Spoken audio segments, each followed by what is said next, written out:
ਚੱਲ ਵੀ ਥੱਤੇ ਸ਼ੁਰੂ ਹੋ ਜਾ। ਉਹ ਸਾਡੇ ਸਾਹਮਣੇ ਥਤਾ ਨਾ ਕਿਆ ਕਰ। ਉਹ ਛੱਡੋ ਭੈਣ, ਤੁਸੀਂ ਇਹ ਦੱਸੋ ਪਾਕਿਸਤਾਨ ਨੂੰ ਕਿਹੜਾ ਸਬਕ ਸਿਖਾਉਣਾ ਤੁਸੀਂ? ਮੈਂ ਚੁੱਪ ਕਰਕੇ ਉਹਨਾਂ ਤੇ ਹਮਲਾ ਕਰ ਦੇਣਾ।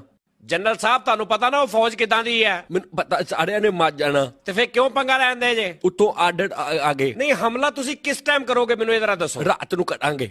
ਰਾਤ ਨੂੰ ਹਮਲਾ ਕਰਨ ਦੀ ਕੀ ਵਜ੍ਹਾ ਜੀ? ਉਹ ਸਾਰੇ ਸੁੱਤੇ ਹੋਣਗੇ। ਅੱਛਾ ਫੇਰ? ਅਸੀਂ ਹਮਲਾ ਕਰ ਦਾਂਗੇ। ਉਹ ਭਾਜਨ ਉਹ ਪਾਕਿਸਤਾਨੀ ਫੌਜ ਆ, ਕੋਈ ਮਜ਼ਦੂਰ ਨਹੀਂ ਵੀ ਜਿਹੜੇ ਸਾਰੀ ਦਿਹਾੜੀ ਮਜ਼ਦੂਰੀ ਕਰਕੇ ਰਾਤ ਨੂੰ ਸੁੱਤੇ ਹੁੰਦੇ ਆ। ਫੇਰ ਕੀ ਕਰੀਏ? ਫੇਰ ਕੁਝ ਹੋਰ ਸੋਚੋ। ਛੁੱਟੀ ਵਾਲੇ ਦਿਨ ਹਮਲਾ ਕਰਾਂਗੇ। ਉਹ ਕਾਤੋਂ ਛੁੱਟੀ ਵਾਲੇ ਦਿਨ ਕਿਉਂ? ਉਹ ਸਾਰੇ ਛੁੱਟੀ ਤੇ ਹੋਣਗੇ। ਹੱਦ ਹੁੰਦੀ ਯਾਰ ਵੈਸੇ। ਹੁਣ ਕੀ ਹੋਇਆ? ਇਹ ਟੋਪੀ ਦੀ ਪਰਲੀ ਸਾਈਡ ਤੇ ਕੰਨੀ ਬੰਨੋ, ਉਰੇ ਨੂੰ ਉਲਰੀ ਜਾ ਰਹੀ ਹੈ। ਇੱਥੇ ਧੁੱਪ ਪੈਂਦੀ ਹੈ। ਉਹ ਯਾਰ ਹਮਲੇ ਦਾ ਦੱਸੋ ਕਿੱਦਾਂ ਕਰਨਾ ਫਿਰ? ਮੈਂ ਜਾ ਕੇ ਕਹੂੰ ਮੇਰੇ ਕੋਲੋਂ ਹਮਲਾ ਕਰਾ ਲਓ ਮਿਹਰਬਾਨੀ। ਹਾਂ ਤੇ ਉਹਨਾਂ ਨੇ ਕਹਿਣਾ ਉੱਥੇ ਪਰੇ ਹੋ ਕੇ ਕਰ ਲਾ। ਮੈਂ ਕੋ ਮੈਨੂੰ ਹਾਲੇ ਨਹੀਂ ਆਇਆ। ਯਾਰ ਕਿੱਦਾਂ ਕਰਨਾ ਦੱਸੋ? ਇਹ ਤੇ ਸਮਝ ਨਹੀਂ ਆਉਂਦੀ। ਤੇ ਸੋਚੋ ਫਿਰ। ਤੂੰ ਦਾ ਕਿਦਾਂ ਕਰਾਂ? ਚਲੋ ਮੈਂ ਵੀ ਸੋਚਦਾ। ਆ ਸੋਚ। ਤੁਸੀਂ ਇੱਕ ਕੰਮ ਕਰੋ, ਤੁਸੀਂ ਨਾ ਪਹਿਲੇ ਇਕੱਲੇ ਜਾਓ, ਅੱਛਾ ਫੇਰ ਉਹਨਾਂ ਕੋਲ ਇਜਾਜ਼ਤ ਲਵੋ ਹਮਲੇ ਦੀ। ਜੇ ਉਹਨਾਂ ਨਾ ਦਿੱਤੀ? ਉਹ ਤੁਸੀਂ ਕੋਸ਼ਿਸ਼ ਤੇ ਕਰਨਾ ਨਾ। ਓਏ ਯਾਰ ਏਦਾਂ ਉਹਨਾਂ ਨੂੰ ਗੁੱਸਾ ਚੜ ਜਾਣਾ। ਯਾਰ ਫੇਰ ਇਦਾਂ ਤਾਂ ਨਹੀਂ ਫਿਰ ਹਮਲਾ ਹੋਣਾ ਯਾਰ। ਇੱਕ ਹੋਰ ਤਰੀਕਾ। ਉਹ ਕੀ?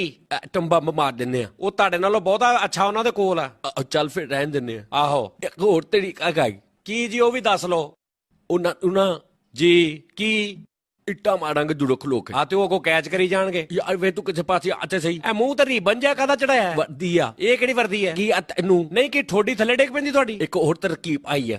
ਜਿੰਨੀਆਂ ਮਰਜ਼ੀ ਤੁਸੀਂ ਤਰਕੀਬਾਂ ਸੋਚ ਲਓ, ਉਹ ਨਹੀਂ ਸਾਡਾ ਕੁੱਤਿਆਂ ਵਾਲੀ ਉਹ ਹੈ। ਹਮਲਾ ਕਿੱਦਾਂ ਕਰਨਾ? ਅੰਦੇ ਮੈਂ ਨਹੀਂ ਕਰਨਾ। ਇਹ ਕਾਲਾ ਜਿਹਾ ਫੌਜੀ ਇਹ ਕੌਣ ਆ ਤੁਹਾਡੇ ਨਾਲ ਖੜਾ? ਇਹ ਮਰਾਸੀ ਆਂਦਾ ਮੁੰਡਾ ਤੇ ਇੱਥੇ ਕਰਦਾ ਹੈ? ਬੈਂਡ ਵਿੱਚ ਹੁੰਦਾ। ਇਹਨੇ ਵੀ ਹਮਲਾ ਕਰਨਾ ਨਾਲ? ਇਹਨੂੰ ਪਹਿਲੇ ਟਰਾਈ ਦੇ ਤੌਰ ਤੇ ਭੇਜਾਂਗੇ। ਕੀ ਕਰਨ? ਮੁਖਬਰੀ। ਤੇ ਜੇ ਫੜਿਆ ਗਿਆ ਉਹਨਾਂ ਨੇ ਮਾਰਤਾ ਫੇਰ?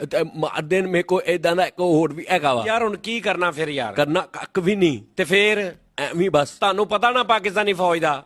ਯਾਰ ਮੈਨੂੰ ਪਤਾ ਵਾ। ਡਰ ਨਹੀਂ ਲੱਗਦਾ ਉਹਨਾਂ ਕੋ? ਬਹੁਤ ਲੱਗਦਾ ਵਾ। ਤੇ ਫੇਰ? ਰਹਿਣ ਦੇ ਯਾਰ ਫੇਕ ਕਦੀ ਚਾਹੀ।